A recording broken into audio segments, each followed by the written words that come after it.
नमस्कार दोस्तों, आज मैं आपको संतोषी माता व्रत कथा सुनाने वाली हूँ। यह व्रत बहुत ही समृद्धि और सुख प्रदान करने वाला है। चलिए तो शुरू करते हैं। एक बुढ़िया थी, उसके 7 पुत्र थे, 6 कमाने वाले और 1 निकम्मा। बुढ़िया 6 पुत्रों को बहुत प्यार से खाना खिलाती और जो 7वां पुत्र था उसको उन 6 का जूठन खिला देती। इस बात की जानकारी उस 7वें पुत्र को नहीं थी। एक दिन वो लड़का अपनी पत्नी से बोला, माँ मुझे कितना प्यार करती है, देखा तुमने? पत्नी बोली, हाँ बहुत प्यार करती है, तुम्हारे भाइयों का जूठन तुम्हें परोस देती है। पति बोला, नहीं मेरी माँ ऐसा नहीं कर सकती, तुम झूठ बोल रही हो, जब तक आंखों से नहीं देख लूंगा मानूंगा नहीं। उसने कहा, ठीक है देखोगी तब तो मानोगे। एक बड़ा त्योहार आया, घर में पकवान बने, बहुत तरीके की मिठाइयाँ बनी।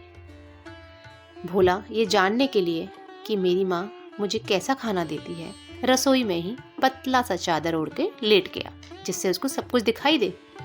माँ ने फिर से वही किया, 6 बेटों को अच्छा खाना परसा, मिठाइयाँ खिलाई और जब उन लोगों ने खाना खा लिया तो वो 6 की थाली में जो भी बचा उसको एक थाली में इकट्ठा करके अपनी भोला को आवाज लगाई, अरे भोला आजा, खाना नहीं खाना क्या? भोला बोला, माँ मुझे खाना नहीं खाना, मैं परदेस को निकल रहा हूँ। माँ बोली, कल जाता था सो आज ही जा। भोला बोला, हाँ माँ आज ही चला जाऊंगा। भोला एक पोटली में अपने कपड़े बांधकर निकल गया। घर से बाहर निकलते हुए उसकी बीवी मिली, गोबर के उबले बना रही थी। बोला, मैं जा रहा हूँ। बीवी बोली, ठीक है जाओ, जल्दी आना, अपनी कोई निशानी दे दो। बोला, मेरे पास कुछ नहीं है, ये अंगूठी है, ये तुम रख लो। भोला बोला, तुम भी मुझे अपनी कोई निशानी दे दो। पत्नी बोली, मेरे पास कुछ नहीं है प्रिय, ये गोबर के भरे हाथ हैं बस।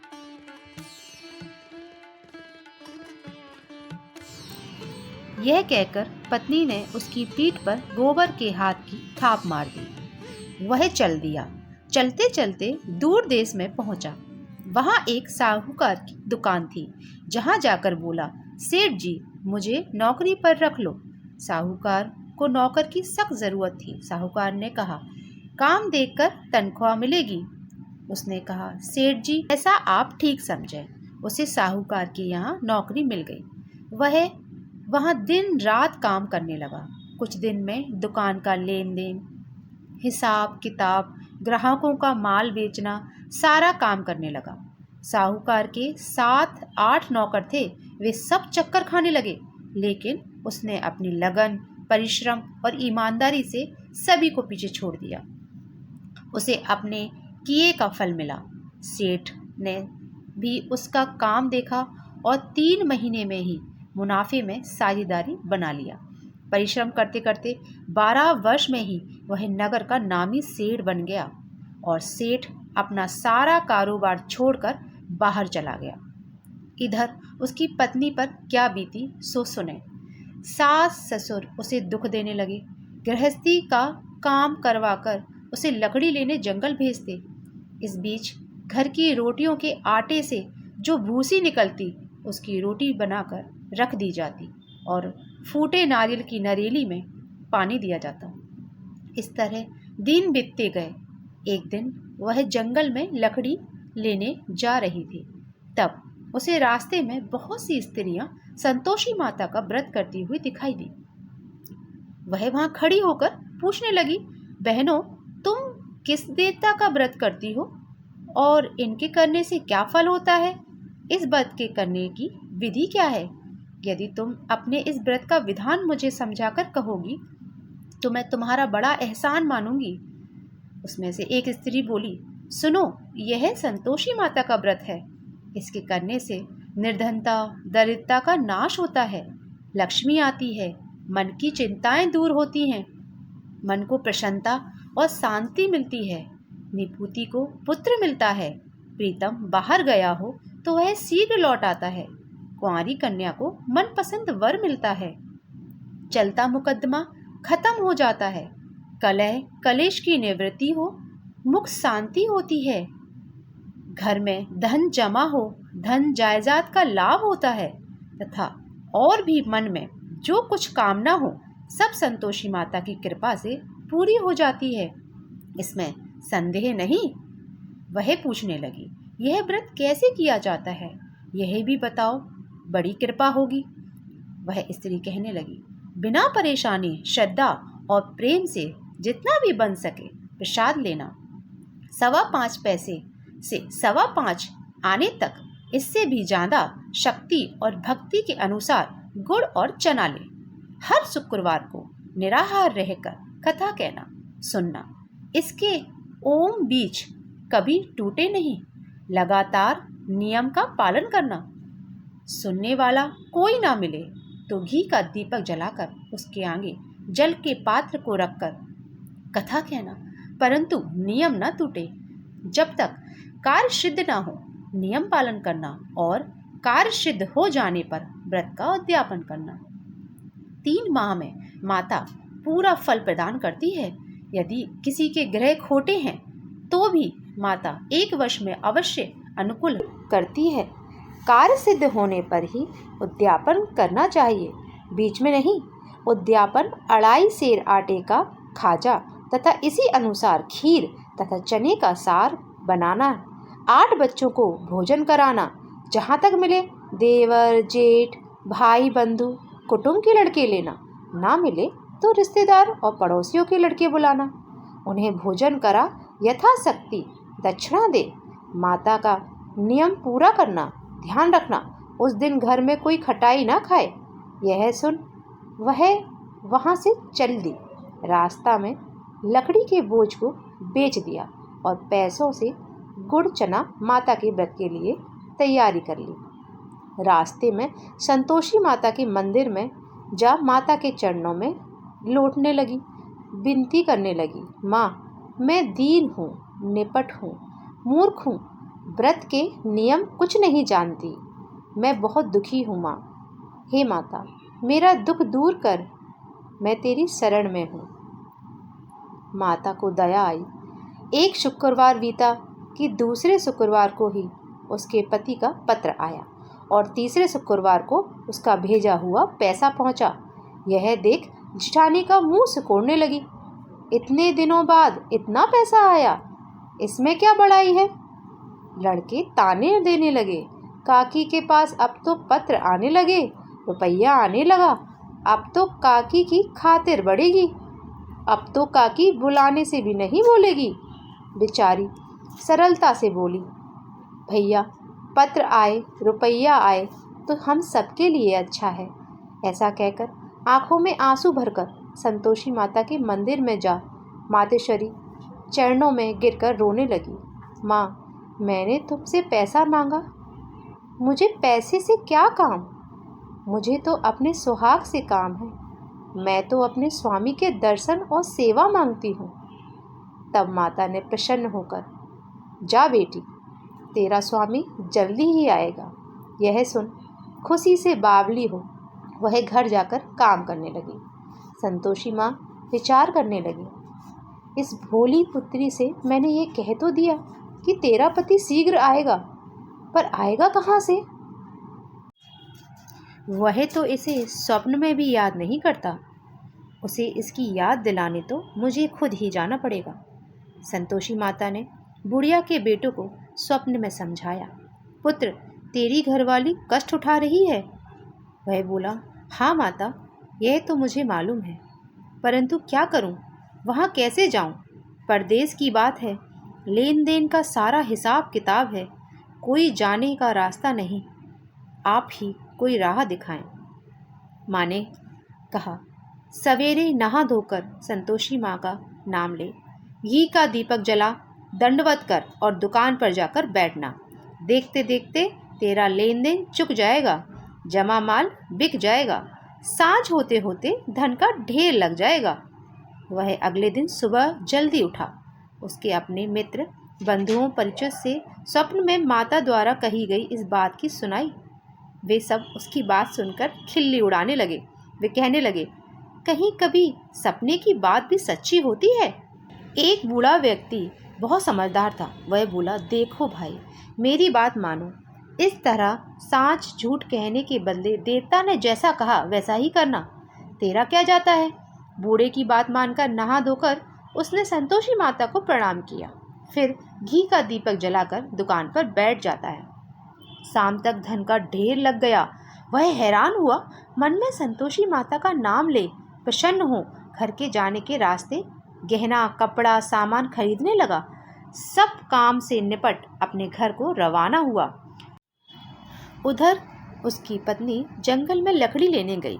लौटते समय थक जाने के कारण संतोषी माता के मंदिर में विश्राम करने लगी। यह तो उसका रोज के रुकने का स्थान था। धूल उड़ती देख उसने माता से पूछा, हे माता, ये कैसी धूल उड़ रही है। माँ ने कहा, हे पुत्री, तेरा पति आ रहा है। अब तू ऐसा कर, लकड़ियों के 3 बोझ बना, एक नदी के किनारे, दूसरा मंदिर पर, तीसरा अपने सिर पर रख। तेरे पति को लकड़ी का गट्टा देख मोह पैदा होगा। वह वहाँ रुकेगा, नाश्ता पानी बना खाकर माँ से मिलने जाएगा। तू लकड़ी का बोझ उठाकर जाना और बीच चौक में गड्ढा डालकर 3 आवाज़ें जोर से लगाना। लो सासू जी, लकड़ियों का गट्ठा ले लो, भूसी की रोटी दे दो, नारियल के खोपड़े में पानी दो, आज कौन मेहमान आया है। संतोषी माँ की बात सुनकर वह अच्छा माँ कहकर प्रसन्न मन से लकड़ियों के 3 बोझ बना लाई, एक नदी के तट पर, दूसरा मंदिर पर। इतने में ही मुसाफिर वहां आ पहुंचा। सूखी लकड़ी देख उसको इच्छा हुई कि अब यहीं विश्राम कर ले, भोजन बना खाकर गांव चले। इस प्रकार भोजन कर विश्राम कर वह अपने गांव में आ गया। उसी समय बहू सिर पर लकड़ी का गट्ठा लिए आई। उसने गट्ठे को आंगन में डाल जोर से 3 आवाज़ें लगाई। सासू जी, लकड़ी का गट्ठा लो, भूसी की रोटी दो, नारियल के खोपड़ में पानी दो, आज कौन मेहमान आया है। यह सुनकर सास ने अपने दिए हुए कष्टों को भुलाने के लिए, बहू तू ऐसा क्यों कहती है, तेरा मालिक ही तो आया है, बैठ मीठा भात खाकर कपड़े पहन। पत्नी की आवाज़ सुनकर उसका स्वामी बाहर आया और उसके हाथों में पहनी अंगूठी देख व्याकुल हो गया। उसने माँ से पूछा, माँ यह कौन है। माँ बोली, बेटा तेरी पत्नी है, आज 12 वर्ष हो गए। जब से तू गया है तब से सारे गांव में जानवर की तरह भटकती रहती है, कामकाज कुछ करती नहीं, 4 समय आकर खा जाती है। अब तुझे देखकर भूसी की रोटी और नारियल के खापड़े में पानी मांगती है। वह बोला, माँ मैं इसे भी देखा है और मैंने तुझे भी देखा है, मुझे दूसरे घर की चाबी दो, मैं उसमें रहूँगा। ठीक है बेटा, जैसी तेरी मर्जी, कहकर माँ ने चाबी का गुच्छा बेटे के सामने रख दिया। उसके दूसरे घर को खोलकर सारा सामान जमाया।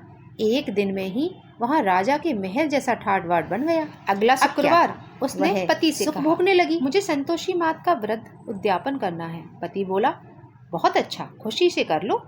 वह उद्यापन की तैयारी करने लगी। जेठ के लड़कों को भोजन के लिए कहने गई, उन्होंने मंजूर कर दिया, परंतु पीछे से जेठानी ने अपने बच्चे को सिखलाया, देखो रे, भोजन के समय सब खटाई मांगना, जिससे उसका उद्यापन पूरा ना हो। लड़के भोजन करने लगे। खीर पेट भरकर खाई, परंतु बाद में याद आते ही, हमें कुछ खटाई दो, खीर खाना हमें भाता नहीं, देखकर आरुचि होती है। लड़के उठ खड़े हुए, बोले, पैसे लाओ। भोली बहू कुछ जानती नहीं थी, उसने उन्हें पैसे दे दिए। लड़कों ने बाजार जाकर उन पैसों से इमली खरीदी और खाई। यह देखकर बहू पर माता की कोप हुआ। राजा के दूत उसके पति को पकड़ के ले गए। सब ताना मारने लगी, अब सब मालूम हो जाएगा जब जेल की रोटी खाएगा। बहू से यह वचन सहन नहीं हुए। वह संतोषी माता के मंदिर में गई और कहने लगी, माता तुमने यह क्या किया? हंसाकर क्यों रुलाने लगी? माता बोली, पुत्री, तूने मेरा व्रत भंग किया।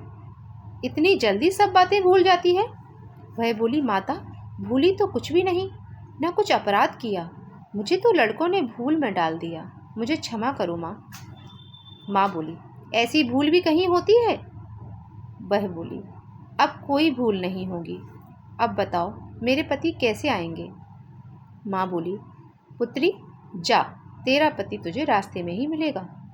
वह मंदिर से निकलकर बाहर आई तो रास्ते में अपना पति आता हुआ मिला। उसने पूछा, कहाँ गए थे? वह बोला, इतना धन जो कमाया है उसका कर राजा को देने गया था। वह प्रसन्न होकर बोली, भला हुआ, अब घर चलो। फिर अगला शुक्रवार आया। वह बोली, मुझे माता का उद्यापन करना है। पति ने कहा, ठीक है, करो। वह फिर जेठ के लड़कों से भोजन को कहने गई। जेठानी ने लड़कों को सिखा दिया, तुम पहले ही खटाई मांगना। लड़के भोजन करने बैठे, लेकिन भोजन करने से पहले ही कहने लगे, हमें खीर पूरी नहीं भाती, जी बिगड़ता है, कुछ खटाई खाने को दो। वह बोली, खटाई खाने को नहीं मिलेगी, खाना है तो खाओ।